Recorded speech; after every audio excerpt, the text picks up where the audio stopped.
अस्सलाम वालेकुम मेरे प्यारे व्यूवर्स, कैसे हैं आप सब। उम्मीद करती हूँ आप सब बिल्कुल ठीक होंगे। मैं हूँ सनिया अशफाक और आज मैं अपने प्यारे व्यूवर्स को बनाना सिखाऊंगी गजरेला बनाने का तरीका। चलें रेसिपी शुरू करते हैं। ये मैंने बर्तन लिया है, इसमें मैं 2 टेबल ऑफ स्पून मक्खन डालूंगी। मक्खन को पहले हम मेल्ट होने देंगे, अच्छे से मेल्ट हो जाए। तो उसके बाद में मैं इसको पहले इसको हिला लूँगी ताकि ये सारा मेल्ट हो जाए अच्छे तरीके से। तो फिर इसमें मैं शामिल कर दूँगी गाजरें। तकरीबन हाफ़ के जी मैंने गाजर ली है, जिसको मैंने कद्दूकश कर लिया था। तो इसमें मैं गाजरों को डाल के ना इसको अच्छे से फ्राई कर लूँगी। बहुत ही मज़ेदार ये गजरेला बनता है, जिसको गाजर की खीर भी कहते हैं, गजरेला भी कहते हैं। तो ये देखें जी, अब मैंने इसमें हाफ़ के जी जो है गाजर क्रश की हुई मैंने डाल दी है। इसको अच्छे से मक्खन के साथ मैं फ्राई कर लूँगी ताकि गाजरें थोड़ी सी सॉफ्ट हो जाएं।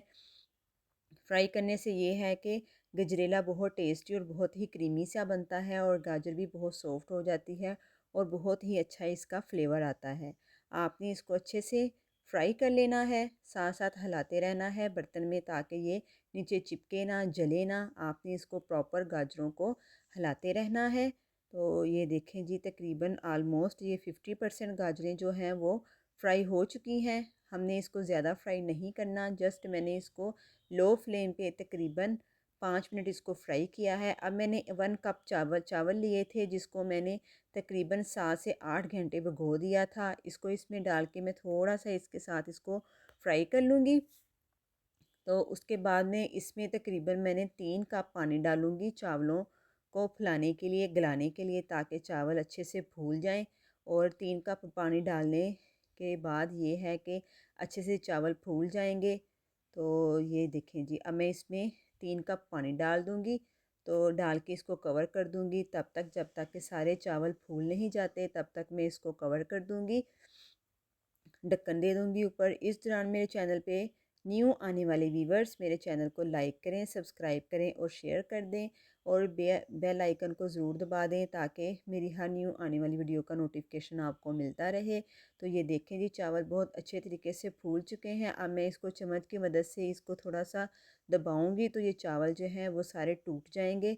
और इसका ये है कि कोई भी चावल जो है वो साबुत नज़र नहीं आएगा। इतना भी नहीं मैंने इसको मसलना कि ये बिल्कुल ही एक जो है वो मैदा मैदा टाइप, लेवी टाइप तैयार हो जाए। नहीं, मैं थोड़े थोड़े से चावल इसमें खड़े रखूँगी ताकि वो खूबसूरत लगें और मज़ेदार भी लगते हैं देखने में भी और खाने में भी। तो इसको थोड़ा थोड़ा सा मैं चावलों को ऐसे दबा के तो इसको मैं कर लूँगी, तैयार कर लूँगी। ये देखें जी, बिल्कुल ऐसे जैसे आपको नज़र आ रहे हैं ऐसा मैं रखूँगी। और पानी भी देखें बिल्कुल खुश्क हो चुका है, इसमें एक कतरा भी पानी का नज़र नहीं आ रहा। तो अब मैं इसमें जो है दूध वो इसमें शामिल करूँगी। 4 लीटर इसमें मैंने दूध ऐड करना है, 4 लीटर पानी। हाफ़ के जी मैंने गाजरें ली थी और तकरीबन 1 कप जो बनता है वो तकरीबन 150 ग्राम जो है राइस बनते हैं। चावल मैंने सुपर बासमती के चावल लिए थे, 150 ग्राम चावल बनते थे। तो वो मैंने इसमें शामिल किए हैं। अब मैं इसमें 4 लीटर दूध डालूँगी। पहले मैंने हाफ़ डाला है और इसको अच्छे से हिला लूँगी ताकि इसमें कोई भी गाजर की और चावलों की गुठली ना बने। तो बाकी का दूध जो हाफ़ वो इसमें मैं शामिल करूँगी। थोड़ा थोड़ा करके इसको मैं शामिल कर दूँगी सारे दूध को पहले मैंने बॉईल कर लिया था, क्योंकि मैंने फ्रेश फुल फैट मैंने मिल्क लिया है, डिब्बे का मिल्क नहीं लिया मैंने, खुला दूध जो है वो लिया है, उसको मैंने पहले बॉईल कर लिया था। तो जी ये देखिए, मैंने चावलों में सारा इसको मिक्स कर दिया है। अब इसको हिलाऊंगी अच्छे से और साथ साथ इसको हिलाती रहूँगी। मीडियम फ्लेम पे हमने इसको पकाना है, तकरीबन 2 से ढाई घंटे हमें लगेंगे खीर को पकाते हुए। अगर आप चाहते हैं कि मज़ेदार और बहुत ही टेस्टी और क्रीमी सी आपकी खीर रेडी हो तो आप इसको मीडियम फ्लेम पे इसको तकरीबन 2 घंटे से ज़्यादा आप पकाएंगे तो इसका असल टेस्ट और फ्लेवर जो है वो आपको मिलेगा। तो आपने इसको अब पकने के लिए छोड़ देना है। अब मैं इसमें इलायची डालूँगी, इलायची के दाने निकाल के, आप इसमें पाउडर भी शामिल कर सकते हैं, इलायची के दाने भी शामिल कर सकते हैं।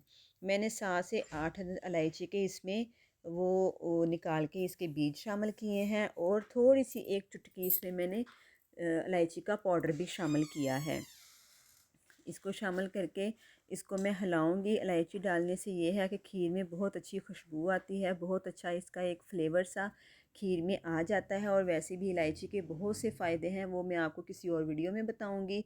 तो ये देखें जी, अब खीर पकना शुरू हो चुकी है और साथ साथ आपने इसको हिलाते रहना है ताकि नीचे जो है वो खीर बैठे ना, नीचे लगे ना। अगर खीर नीचे लग जाए तो बहुत ही जली हुई स्मेल आती है खीर में से, फिर उसको खाने का टेस्ट और मज़ा नहीं आता। तो आपने प्रॉपर इसको साथ साथ हिलाते रहना है। और ये देखें तकरीबन हाफ़ जो इसमें से दूध वो खुश्क हो चुका है।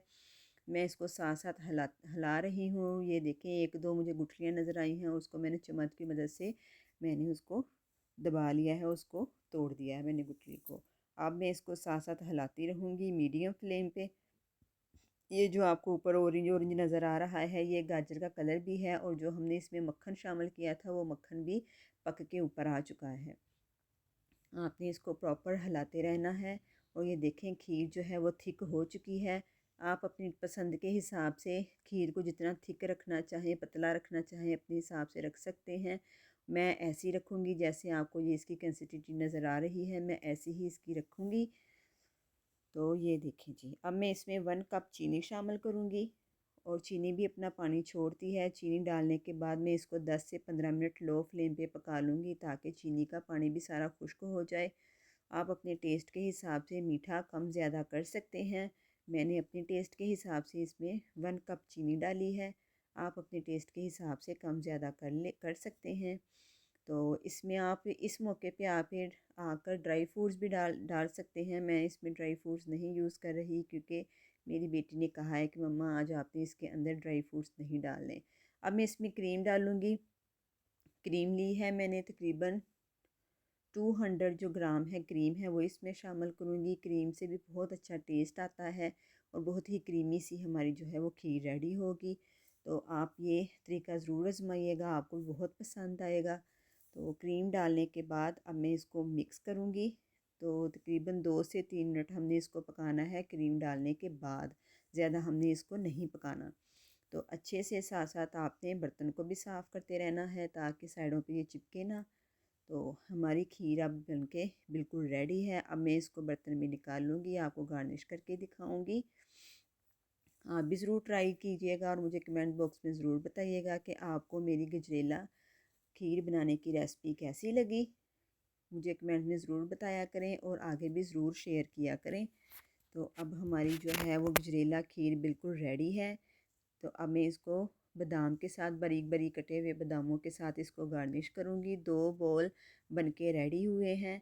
तो ये देखें जी, 4 किलो दूध लिया था मैंने और 4 किलो दूध के साथ ये 2 बॉल मेरे बनके खीर के रेडी हो चुके हैं। इसको आप बादाम के साथ गार्निश करें, अच्छे तरीके से ठंडा करें, इसको फ्रिज में रख के और ठंडा करके इसको मज़े मज़े से खाएं।